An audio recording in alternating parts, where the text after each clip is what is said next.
ભારત તેલ પૂર્ણ પ્રજ્વાલિતો જ્ઞાનમો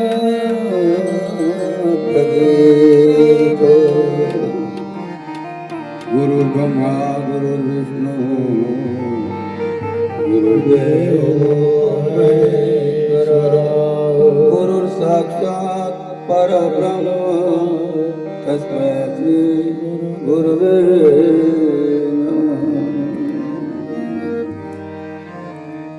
લોકાભિરામં રણરંગધીરં રાજીવનેત્રં રઘુવંશનાથં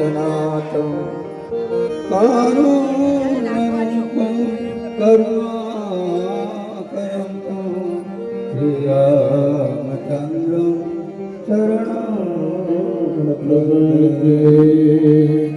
મનોજવ મારુતતુલ્યવેગં બુદ્ધિબુદ્ધ્યાભયદં વાતાત્મજાં વાનરયુક્તમુખ્યં શ્રીરામદૂतं શરણં પ્રપદ્યે બોલે સિયાવર રામચંદ્ર ભગવાન કી જય. 2 મિનિટ નામ સ્મરણ આપણે કરીએ, જેથી આપણું મન એકાગ્ર બને, પવિત્ર બને, અને પવિત્ર મન જ રામકથામાં લાગી શકે. મન બહુ ચંચળ છે. ગીતામાં યોગેશ્વર ભગવાન શ્રી કૃષ્ણ કીધું કે અર્જુન, આ મનને એકાગ્ર કરવા માટે, મનને વશમાં કરવા માટે એક જ ઉપાય છે, એ ભગવત નામ સ્મરણ. બીજું કોઈ ઉપાય નથી. એમાંય કલીજું ચંચલમે મના કૃષ્ણ પ્રમાથી બલવત ભ્રમ તસ્યામ નિગ્રહ મનને વાયો રીવ સુખ. આટલું બધું કઠિન. હા, એ આવા મનને પકડી રાખવા માટે રામ નામના ખૂટે એને બાંધી દેવો, એટલે કે ભાગે નહીં. અને જ્યારે ભાગે ને સ્થિર રહે ત્યારે રામકથામાં આનંદ આવશે. અને આનંદ એ માનવ જીવનનો લક્ષ્ય છે. સુખ અને દુઃખ તો માયાના વિકાર છે. સુખમાં માણસ છલકાઈ જાય ત્યારે એને ખબર નથી કે એના પાછળ દુઃખ ઊભું છે. દુઃખ ક્યારે આવી ઊભું રહે, એટલે સુખ દુઃખથી ઉપર ઉઠવાનું છે. ક્યારે શક્ય બને ત્યારે આ મન સ્થિર બને. સુખ દુઃખમાં આ મનને સુખ દુઃખથી ઉપર ઉઠાવો. ભાઈ 2 મિનિટ ભગવત નામ સ્મરણ કરી પ્રેમથી.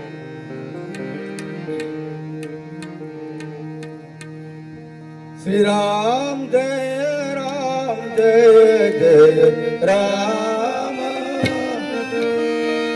શ્રી રામ જય રામ જય જય રામ. શ્રી રામ જય રામ જય જય રામ. શ્રી રામ જય રામ જય જય રામ.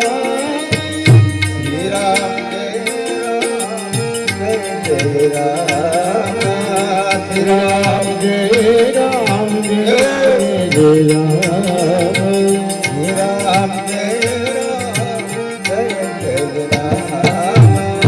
શ્રી રામ જય રામ જય જય રામ. શ્રી રામ જય રામ જય જય રામ. શ્રી રામ જય રામ જય જય રામ. શ્રી રામ જય રામ જય જય રામ. શ્રી રામ જય રામ જય જય રામ. શ્રી રામ જય રામ જય જય રામ. શ્રી રામ જય રામ જય જય રામ. શ્રી રામ જય રામ જય જય રામ. શ્રી રામ જય રામ જય જય રામ. શ્રી રામ જય રામ જય જય રામ. શ્રી રામ જય રામ જય જય રામ. શ્રી રામ જય રામ જય જય રામ શ્રી રામ જય રામ જય શ્રી રામ જય રામ જય જય રામ શ્રી રામ જય રામ જય રામ બોલે સિયાવર રામચંદ્ર ભગવાન કી જય. આજે પ્રથમ દિવસ શ્રી રામચરિત માનસ આ એવો ગ્રંથ છે જે શંકરજીના મુખમાંથી જેનું પ્રગટ થયું. શંકરજી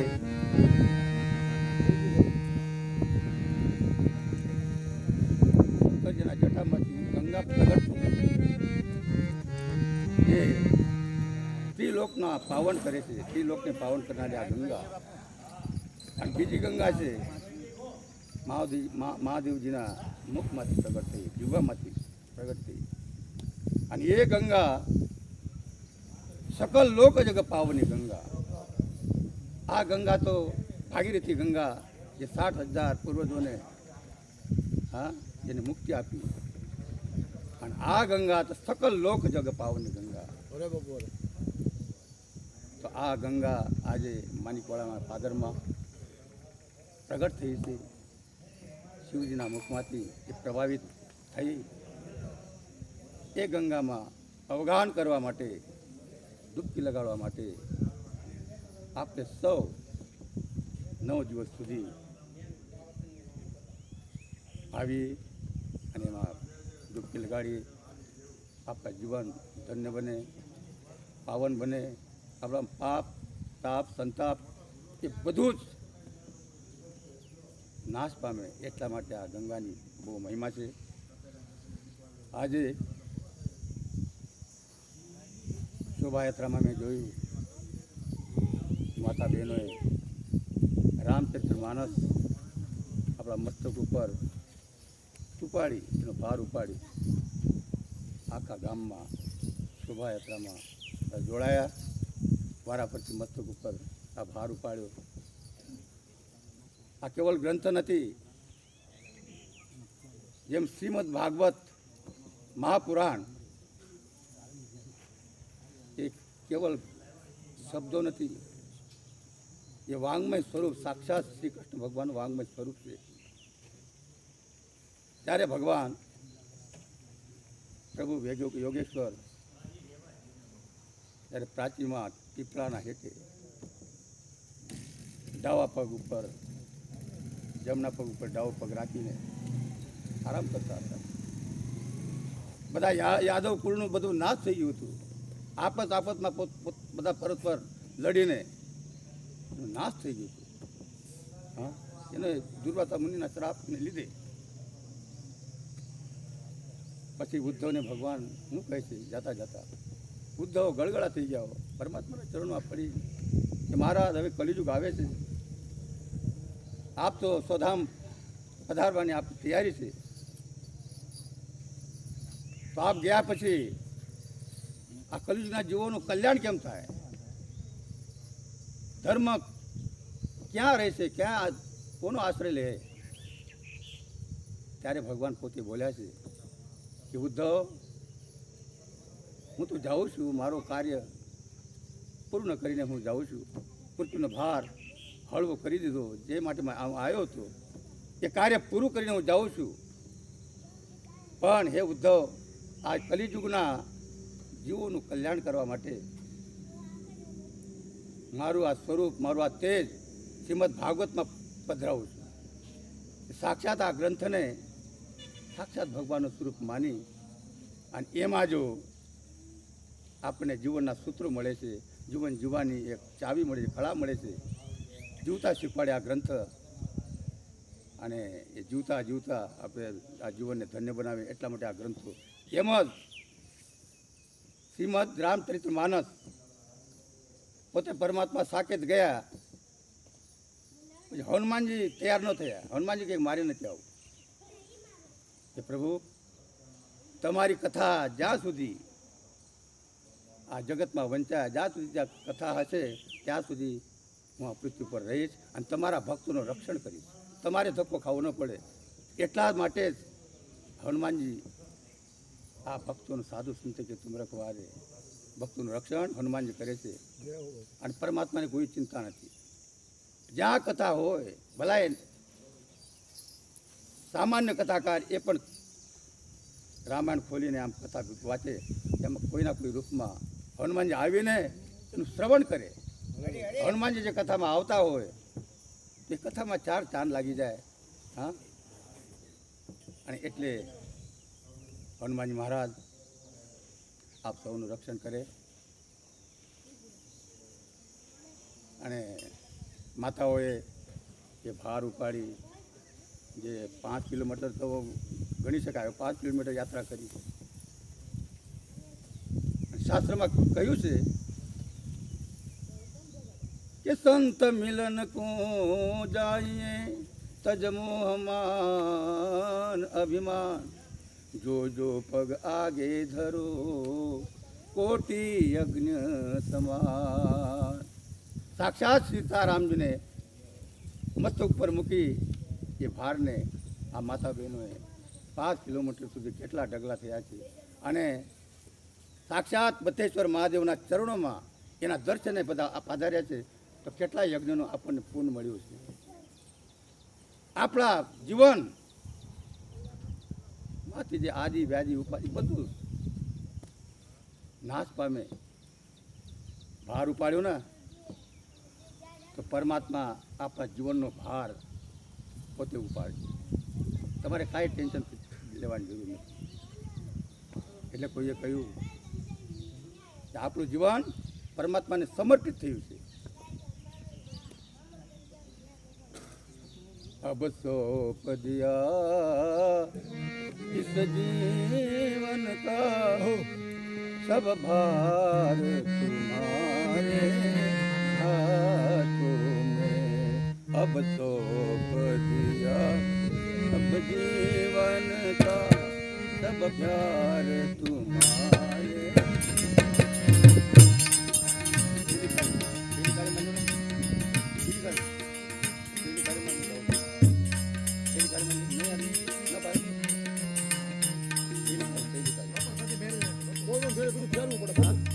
ફેરવું પડે ઘડીક વાર રાખી નાખ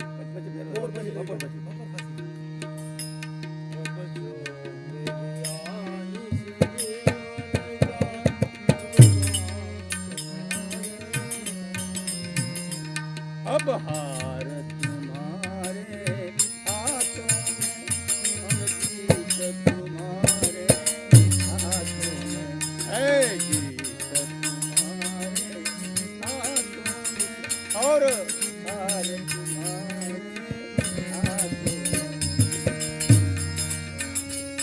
मेरा नित्य बस एक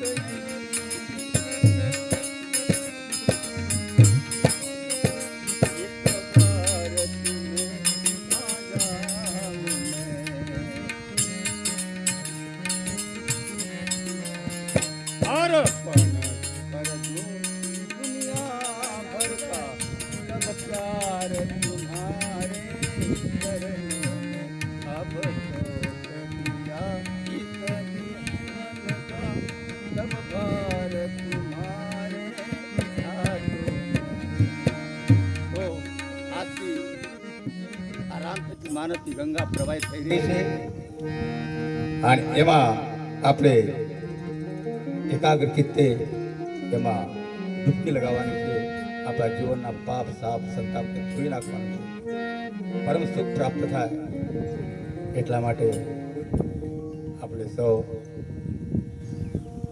હાજરી આપવાની છે 9 દિવસ સુધી. અને અમારા સંગીત મારો પણ પહેલાં ઉપસ્થિત થયા છે. મને તો એમ નહોતું કે આવશે કે નહીં, પણ આ તો પહેલાં ઉપસ્થિત થયા છે.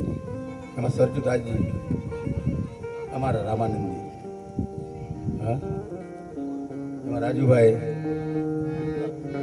એમાં બાપુના બિરાદરીના છે ગોંડલિયા દુધરીજીયા, અને અમારા માઇકલભાઈ, એનું નામ માઇકલ હો, હા હા એનું ફિલ્મી નામ છે માઇકલ. માઇકલ નો અર્થ શું થાય છે ખબર છે?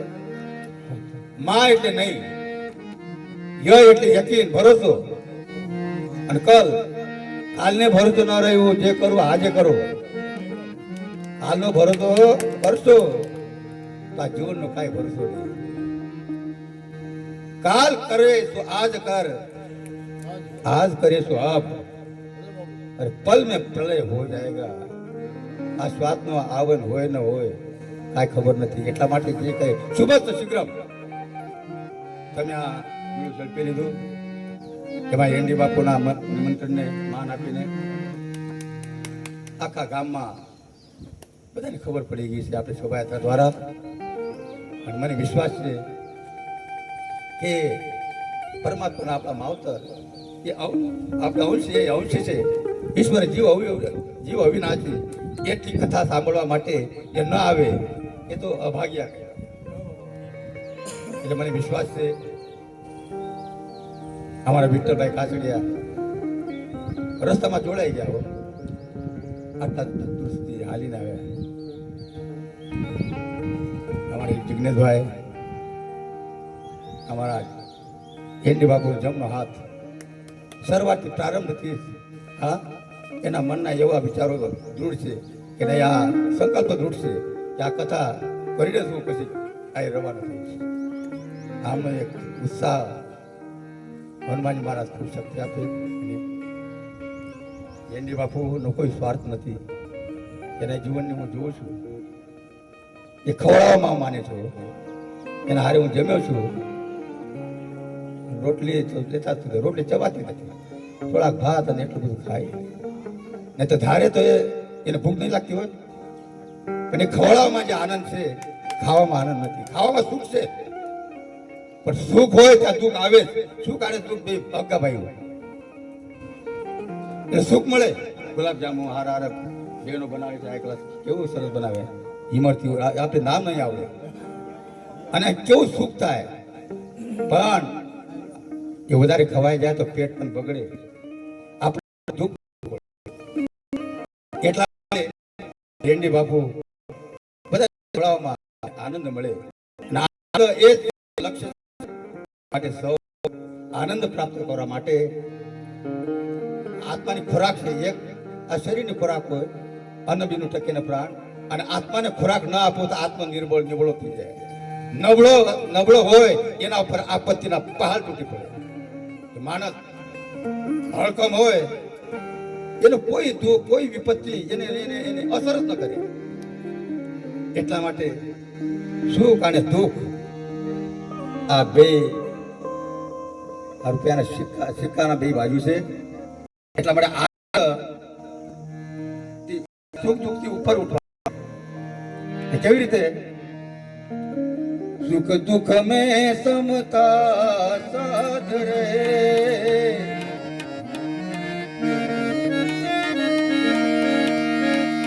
જો આનંદ સંગ ફકીર કરે, જો આનંદ સંગ ફકીર કરે,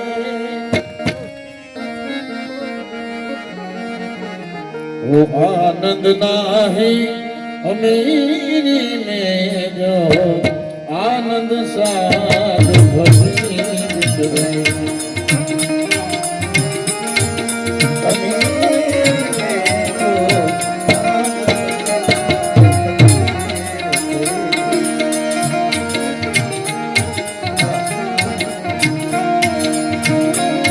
जो आनंद साधु फकीर करे,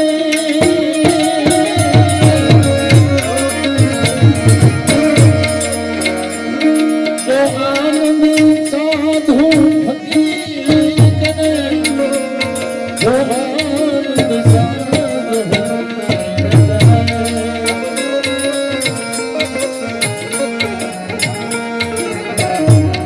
वो आनंद नहीं अमीरी में जो आनंद संत भक्त करे।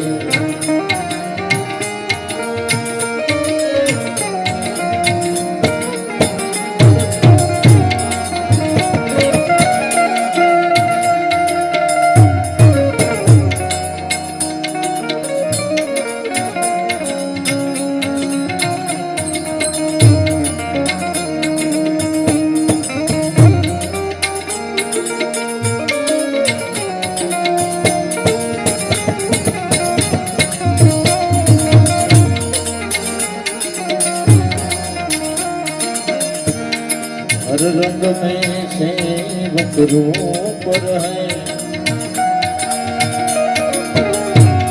अमृत जल जागो फूंक है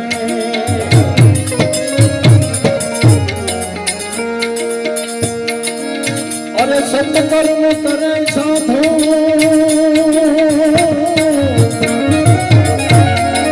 सत्कर्म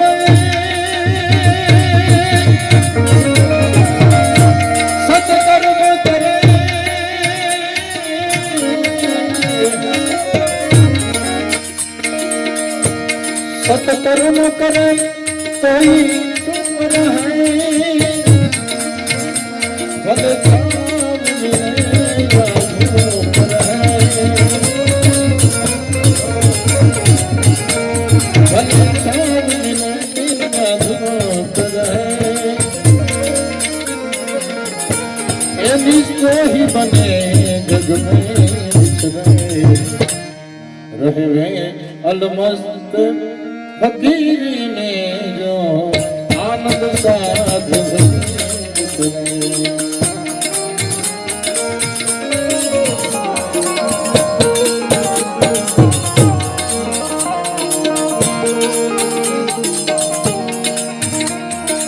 जो आनंद साधु फकीर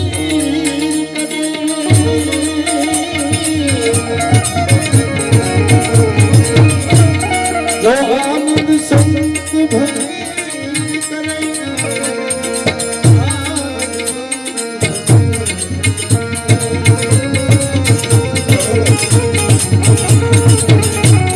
वो आनंद नहीं अभी जो आनंद सुनते आनंद साधु भक्ति તો આજે આપણી પાસે હવે અડધી કલાક છે અને એમાં બાબુલભાઈ તો બેઠા જ એને જોઈને બહુ આનંદ થાય છે. આ સંતોના બહુ પ્રેમી છે. એ વર્ષોથી મારો પરિચય છે. એને પણ આ કથામાં ખૂબ સહયોગ આપીને પોતાની હાજરી બહુ સહયોગ તો બધા આપે પણ હાજરી ન આપે. વગર તો આ રૂપિયા કાંઈ કામમાં હાજરી આપે તો સમયનું દાન એ મોટા મોટું દાન કહેવાય. પરમાત્માના ઉપસ્થિત બહુ જરૂરી. આ એ અડધી કલાક આપણી પાસે છે તો રામચરિત માનસ પહેલા દિવસે એ ગ્રંથનું મહાત્મ્ય કહેવામાં આવે. આ ગ્રંથનો પરિચય હવે રામાયણનો પરિચય કોને નથી આ ભારતમાં જે રહે છે એને જો રામાયણ ભાગવતનો પરિચય ન હોય તો ભારતમાં રહેવાનો એને અધિકાર નથી. એટલે એ ગ્રંથ સર્વ માન્ય છે. આઈએ એનો થોડોક પરિચય આપણે જોઈએ. આ રામકથા એક તો આ પાવની ગંગા સમાન છે. એ મનોકામના સિદ્ધ કરનારી આ એક આપણી માં છે. રામકથા મનોકામના સિદ્ધ નર પાવા જે કથા કપટ જે ગાવા કપટ છોડીને એનું શ્રવણ મનન કરે હા તો એના જીવનમાં એના દરેક ઈચ્છાની પૂરી થાય. આમ સ્પષ્ટ લખ્યું છે. અને બીજું આ કથા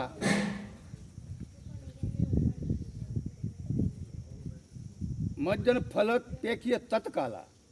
મજ્જન એટલે એમાં સ્નાન કરો તો તત્કાલ તમને ફળ મળે. તત્કાળ એ કયો ફળ? મજન ફલ પેખીએ તત્કાલા કાક હોય પીક બકવું મરાલા.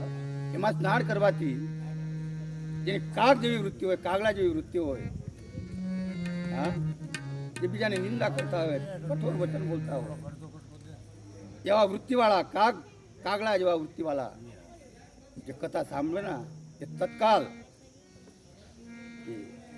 હંસ બને છે. હંસ વૃત્તિવાળા બને છે. અને હંસ એ બીજાનો કોઈનો દોષ જોતા નથી. કેવલ ગુણને ગુણ ગ્રાણે. હંસનું શું ગુણ છે? દૂધ અને પાણીને ભેગું કરો તો દૂધ એ ગ્રહણ કરે પાણીને છોડી દે. એમ સંતો શું કરે?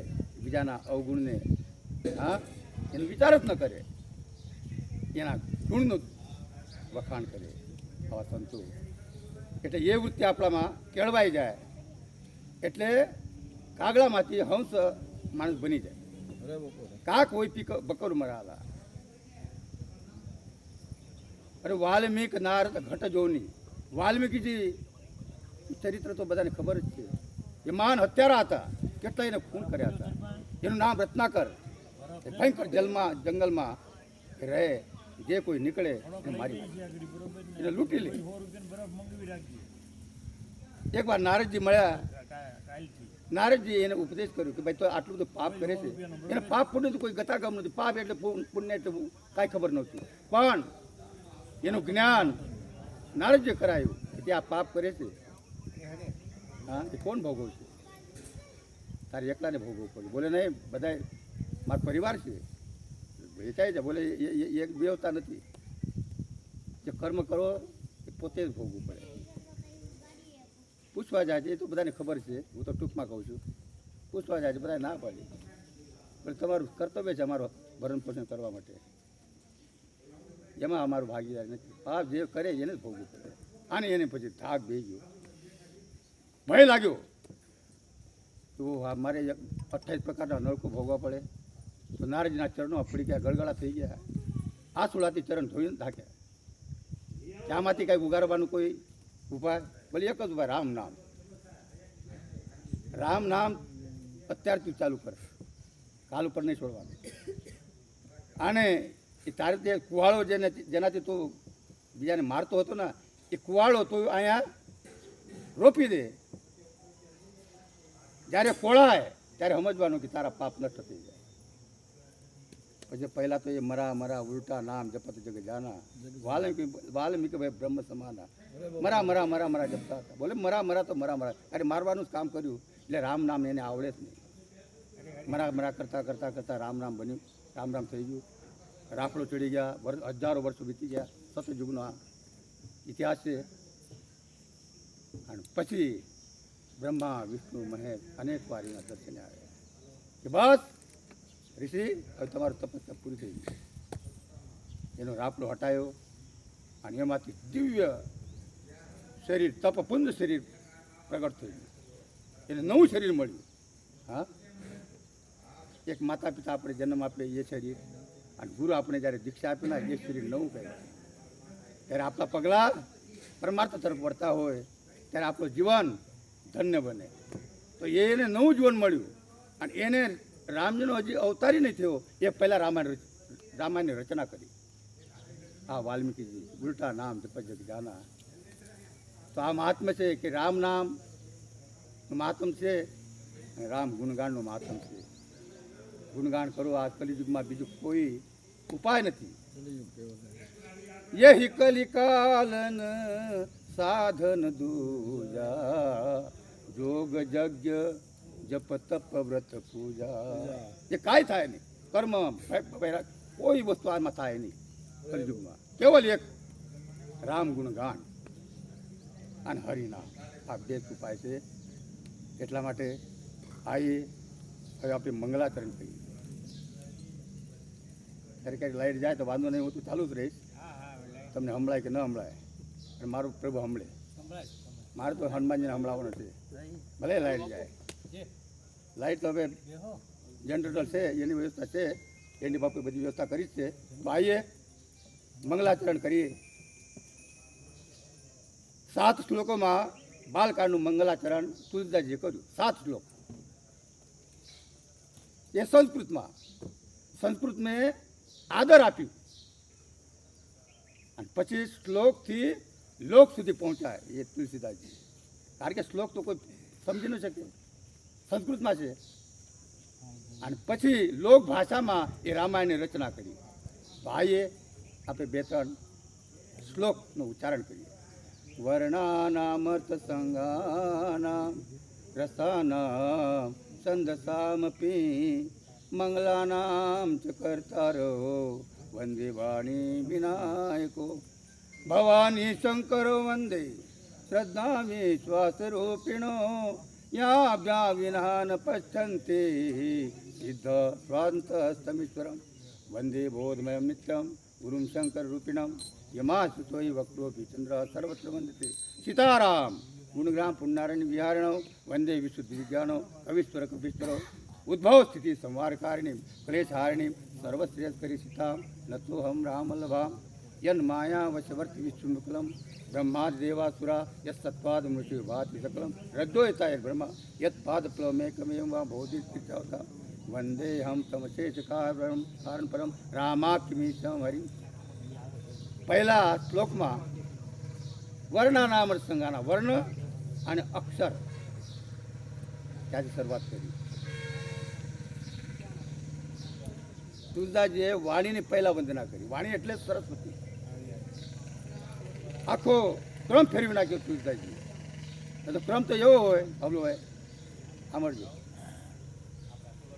મને સ્થિર રાખજો. પહેલા જ મેં કીધું સમજાય, પછી મારું પછી ડામાડોલ થઈ જાય. અને મારું નજર તમારા ઉપર જાય, તમે આમાં પૂછપૂછ કરો એટલે મારે મારું ઉતારી દીધું. એટલે તમે મહેરબાની કરીને ભલે આપણે સંખ્યાની જરૂર નથી. મહાદેવ કથા કરી ત્યારે એકલા જ શ્રોતા હતા પાર્વતીજી, એક જ. યાજ્ઞવલ્ક જે કથા કરી અને એક ભરતભાજી શ્રોતા હતા. કાગભૂષણજીએ નીલગિરી પર્વત પર કથા કરી ત્યારે થોડાક હંસ આવતા અને એમાં મહાદેવ પણ હંસનું ધારણ કરી જતા. આરા કાગભૂષણજી અને તુલસીદાસજીએ કથા કરી. આ ચાર ઘાટ, એક જ્ઞાનનો ઘાટ, એક ઉપાસનાનો ઘાટ, એક કર્મનો ઘાટ.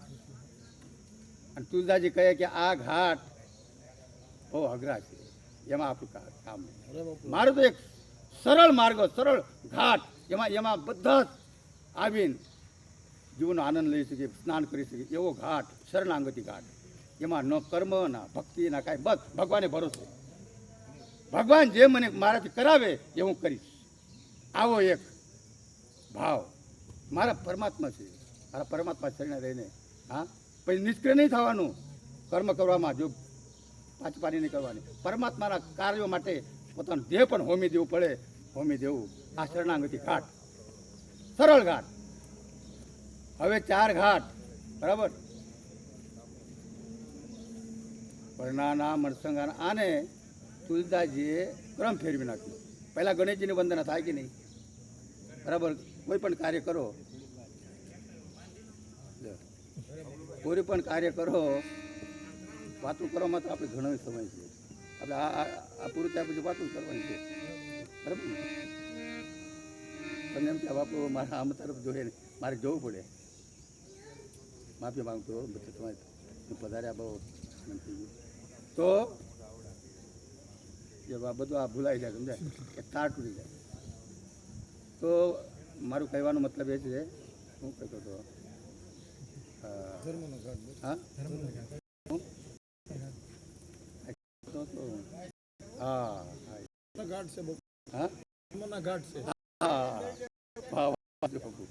સરજી બાપુ છો. તો શ્લોકથી લોક સુધી પહોંચવા માટે